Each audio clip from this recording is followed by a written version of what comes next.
So retirements కూడా జరుగుతున్నాయి sir. గడిచిన 2 ఇయర్స్‌లో నేనెక్కడో చూసా డేటా, మీలాంటి వాళ్ళు మాట్లాడిన డేటా వరకు 1,50,000 మంది ఉద్యోగులు, కొత్తగా ప్రభుత్వ ఉద్యోగులు రిటైర్ అయిన వాళ్ళు ఉన్నారు అని చెప్తున్నారు. సో వాళ్ళకి సంబంధించిన జీతాల బర్డెన్ ప్రభుత్వం పైన తగ్గిపోయినట్టే కదా! ఈ 2 ఏళ్ల కాలంలో. సార్ పూర్తిగా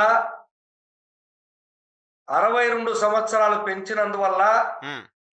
గత ప్రభుత్వ హయాంలో ఎలాంటి దీనికి సంబంధించినటువంటి ఈ బెనిఫిట్స్, రిటైర్మెంట్ బెనిఫిట్స్ ఇయ్యాల్సిన అవసరం రాలేదు. ఓకే. 2024 జనవరి నుంచే రిటైర్మెంట్స్ మొదలైనయి. హ్మ్. 2024లో 13,643 మంది రిటైర్ అయ్యారు. ఓకే. 2025లో 13,583 మంది రిటైర్ అయ్యారు. హ్మ్. 2020 ఈ సంవత్సరం 14,000 మంది రిటైర్ అవుతున్నారు. హుహు. చూడండి, ఇక రానున్న 4, 5 ఏళ్లలో 1,40,000 మంది రిటైర్ అయిపోతున్నారు. ఓకే. రాబోయే రోజుల్లో కలిపి. ఓకే. కాబట్టి హ్మ్. ప్రభుత్వం ఖర్చు తగ్గుతుందే గాని హ్మ్. పెరగదు. ఓకే. మీరు ఏదైతే ఖర్చు తగ్గించా అంటారో, ఖర్చు తగ్గించిందేంటి? గత ప్రభుత్వ హయాంలో వాలంటీర్లు 2 లక్షల జీతాలు కూడా మా చేతనే మా దాంట్లోనే ఇచ్చారు. ఓకే. 2.5 లక్షల మంది. అలాగే ఎక్సైజ్ శాఖలో షాపుల దగ్గర పెట్టినటువంటి వాళ్ళు 30,000, 40 మంది వాళ్ళకు కూడా మా దాంట్లోనే జీతాలు ఇచ్చారు. హుహు. హుహు. గవర్నమెంట్ షాప్స్ ఉంటాయి అందువల్ల కదా! విపరీతంగా పెరిగిందే తప్ప హ్మ్. వేరే ఉద్దేశం కాదు. ఓకే. ఓకే. ఇప్పుడేం చెప్తారు సార్ వాళ్ళందరూ ప్రభుత్వం? ఆగిపోయినాయి కదా ఇప్పుడు. ప్ర ప్ర వాళ్ళని తీసేశారు కాబట్టి. ఆ! దాదాపు 3 లక్షల మంది పోయినట్టే కదా! అవును. హ్మ్. హ్మ్. సో, ఇప్పుడు ఏం చెప్తారు సార్? మీతో సుదీర్ఘంగా చర్చించారు. 2 రౌండ్‌లు చర్చలయినియి. JAC joint staff council meeting అయింది. ప్రభుత్వానికి కొన్ని ప్రపోజల్స్ మీరు పెట్టారు. ప్రభుత్వం దగ్గర నుంచి పాజిటివ్ రియాక్షన్ ఉన్నట్టయితే కనపడట్లా. ప్రభుత్వానికి సంబంధించిన మొన్నటి ప్రెస్ కాన్ఫరెన్స్ చూసిన తర్వాత. సో, ఇప్పుడు 15వ తారీఖు వరకు మీరు పెట్టిన డెడ్‌లైన్ లోపు ప్రభుత్వం నుంచి ఎటువంటి స్పందన ఉద్యోగ సంఘాల జేఏసీ ఆశిస్తోంది? ఏ స్పందనొస్తే సమ్మెకు వెళ్లకుండా ఆగిపోయే పరిస్థితి ఉంటుంది?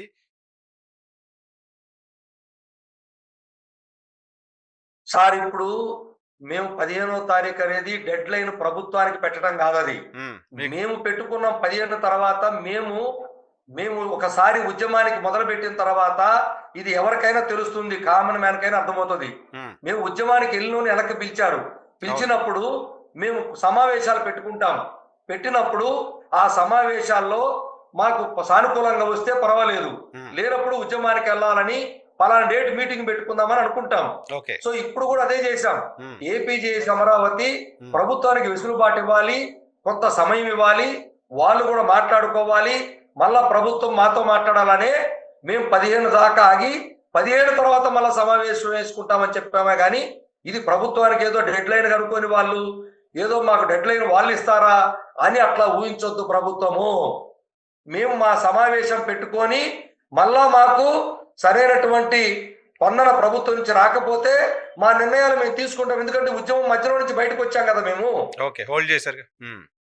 కాబట్టి అనివార్యంగా మా నిర్ణయాలు మేము ప్రకటించాలి.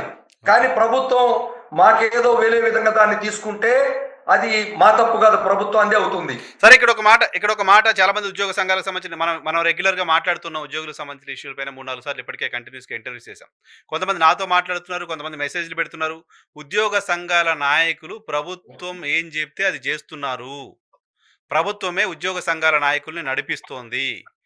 వీళ్ళు సమ్మెలు చేస్తామనో, ప్రభుత్వం పైన ఒత్తిడి తీసుకొస్తామనో చెప్తున్న మాటలన్నీ పైపైన మాట్లాడుతున్న మాటలు తప్ప, ఇంటెన్షనల్‌గా వాళ్ళకి దీంట్లో లేరు. సమస్యలు పరిష్కారం చేసే ఆలోచనలో కూడా మా నాయకత్వం ఉన్నట్టు కనపడట్లేదు.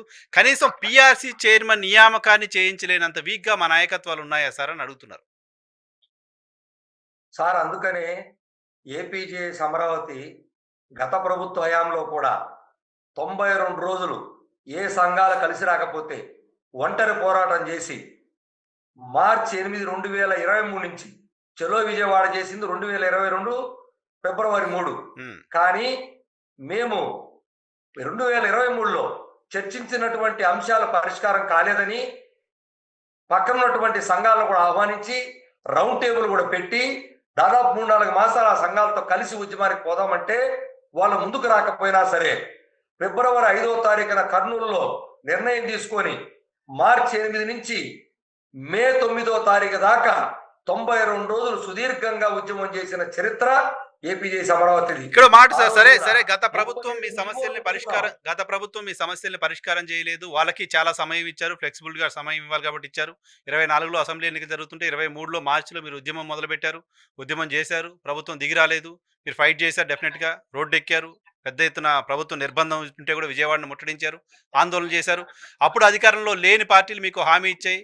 అవునా నా కాదన్నా ఉద్యోగ సంఘాలు ఆ పార్టీ రావాలని కోరుకున్నాయి. ఆ పార్టీ అధికారంలోకి వచ్చింది. ఆ పార్టీ అధికారంలోకి వచ్చి 2 సంవత్సరాలు గడుస్తుంది. ఈ 2 సంవత్సరాలు గడిచిపోయిన తర్వాత ఇంకో 2 సంవత్సరాలు మీరు ఇట్లే ఉద్యమం చేసి మళ్ళీ ఎలక్షన్ ముందు వీళ్ళు చేయలేదు కాబట్టి ఇంకోళ్ళకి వేస్తాం అనుకోని ఉద్యోగ సంఘాలకు సంబంధించిన ఉద్యోగులకు సంబంధించిన సమస్యల పరిష్కారం చేయించటంలో స్ట్రాటజిక్‌గా వ్యవహరించలేకపోతున్నారా?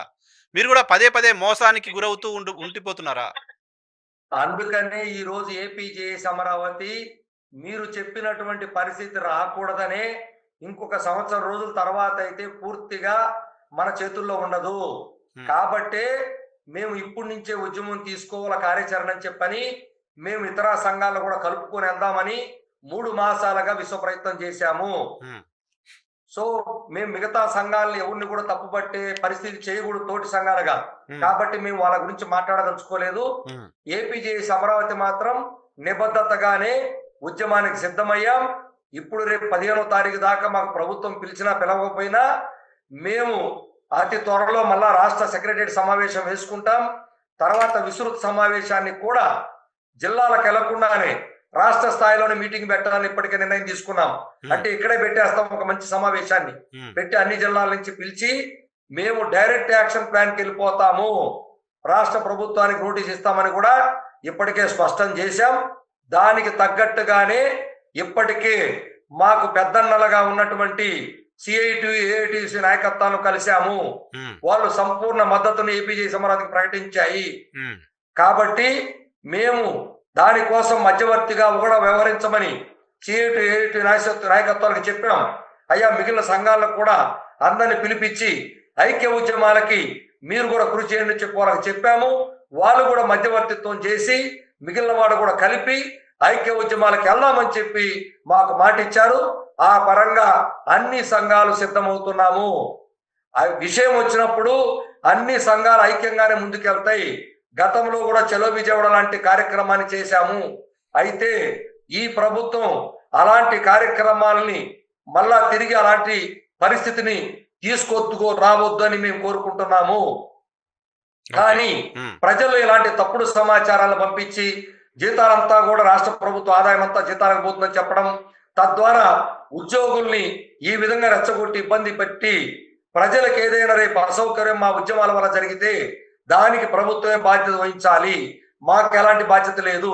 ఎందుకంటే చర్చల పేరు మీద నెల రోజులుగా చర్చలు చేస్తామని ఈ విధంగా సాగజేసినటువంటి చరిత్ర గతంలో ఎప్పుడూ లేదు.